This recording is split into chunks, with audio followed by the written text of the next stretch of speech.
Hello guys, magandang umaga sa lahat. Nandito naman tayo sa Cap Aguinaldo.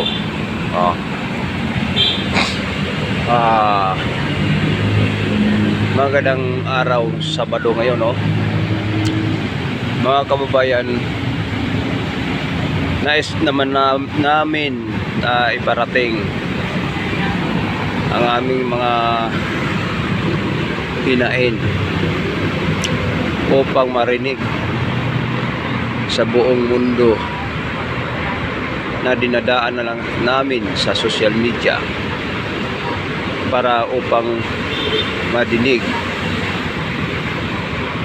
sa buong mamayang Pilipino. Mga kababayan, naalaala ba natin ayong Itchawan? Naganap yung Itchawan dahil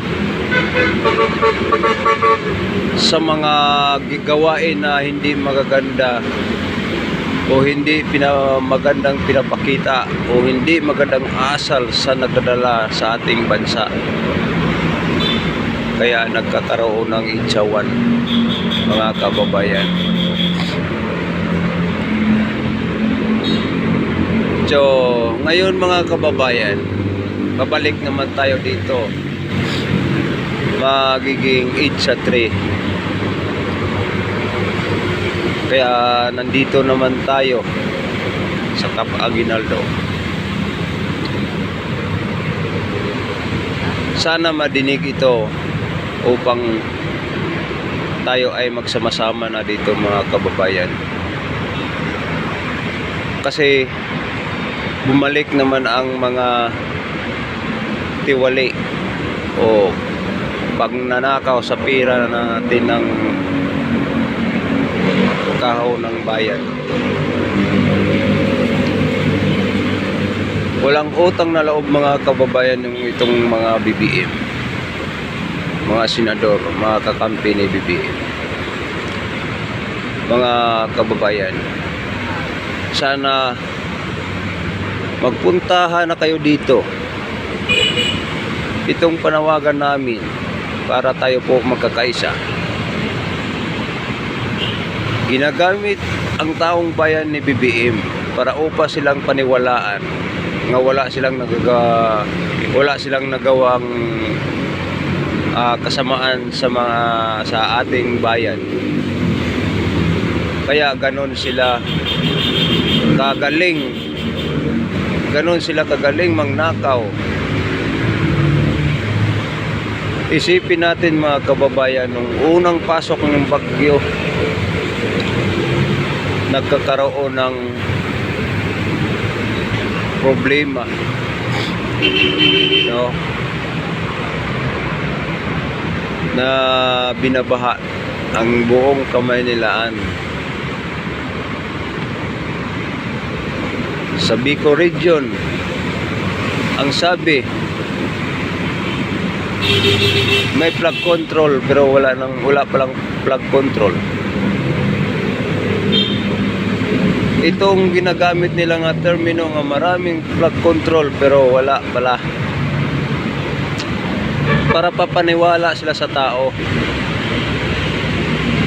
So ngayon nabuko na sila o nakita sa buong mamayang Pilipino na tayo po ay magising upang magsama-sama naman dito tayo sa Cap Aguinaldo. Kaya kami o tayo nanawagan na magsimpuntahan na tayo dito para upang mapakarating ang bawat isang mamayang Pilipino. Dito natin ipapahayag, magsama-sama. Kasi mga kababayan, kung kayo patanungin namin o tanungin ninyong sarili, tama bang ginagawa ni BBM? Kasi ang sagot nyo siguro sa hindi nakakaalam, okay lang. Bakit naging okay lang? Dahil hindi kayo nakikialam mga bilang taxpayer, tayong lahat mga kababayan, mga mamayang Pilipino, puro tayo nagbigay ng taxpayer. Unang-una, ang PhilHealth, wala na. Ninakaw ni Ontiveros, hindi na babalik. Sumunod, ang pera ng kaban ay inuubos nila, nilulustay. Ngayon, tayo ba ay papayag sa ganun na lang? O napamaniwala tayo mga sinasabing maraming bill na project?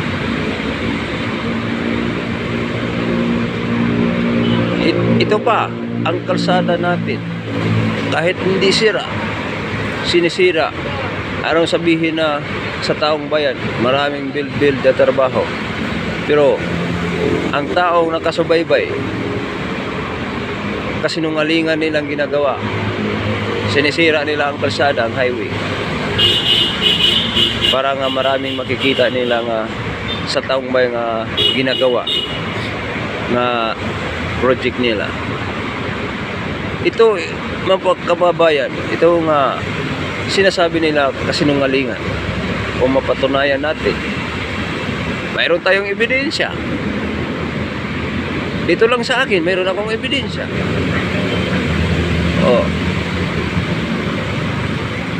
Parte ng Baclaran, ang ganda ng highway, sinisira.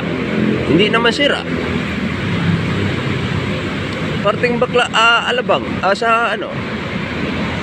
sa Puti, sa Lungos, parteng Lungos, Bacoor, sinisira. Ang ganda ng mga highway. Ibig sabihin, yun ang pinagyayabang nila mga kababayan. Yun ang pinagyayabang. Para marami silang nasasabi sa taong bayan na maraming bill na trabaho. Pero wala. Tama ba yung mga nagpapakatotoo sila? Sagutin ko yan kababayan, hindi yan totoo. Isang sinungaling sila. Isang mangnanakaw ng pera natin. So mga kababayan, dapat ba tayo makialam? Oo, dapat tayo makialam mga kababayan dahil ating pera yan. Yung pera sa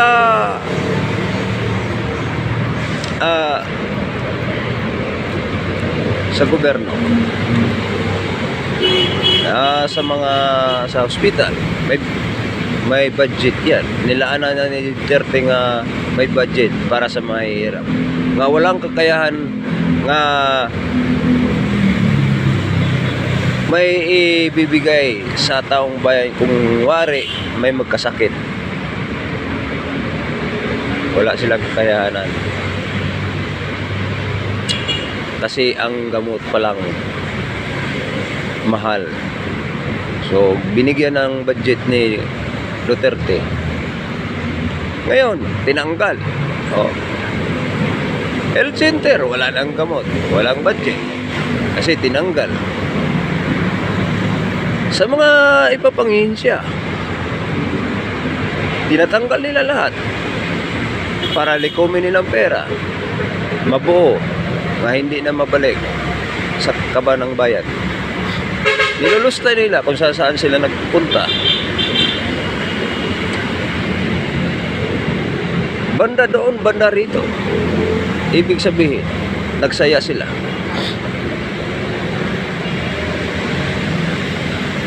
Nag-inuman sa opisina ng Malacanang. Nagsaya sila. Magkanong gasto? 8 million. Diba? Kaninong pira yan sa atin mga kababayan? Kailan pa man tayo maniwala? O naniwala ba kayo? Huwag niyong sabihin na hindi sa atin yan. Huwag niyong sabihin na hindi pwede tayo nakikialam kasi presidente yan. No. Hindi pwede. Wala siyang magkarapatan nga siya maglustay sa pera ng taong bayan. Pinaghirapan natin yan. So mga kababayan, sasabihin ko sa inyo, magsimpuntahan na kayo dito para upang madinig ang ating problema.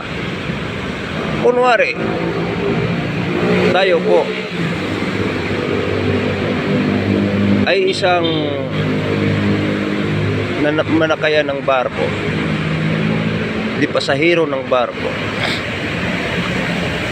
Malayo ang nabigasyon. Ngayon, may problema sa buong barko na hindi malutas. Dapat bang i-abandonsip yung barko? O hindi na siya makialam sa taong nandyan sa loob ng barko? Mga kababayan, ito ang sagot natin. Parang ganon lang dito tayo sa ating bansa. Nga ina-abandon tayo para tayong walang silbi dito sa ating bayan. Kasi tayo po ay sa tingin nila walang silbi. Pero kung tutusin mga kababayan, tayo po ay nagmalasakit. Tayo po ay isang nagbigay ng kapangyarihan sa kanila. Ngayon, pwede nating bawiin yan.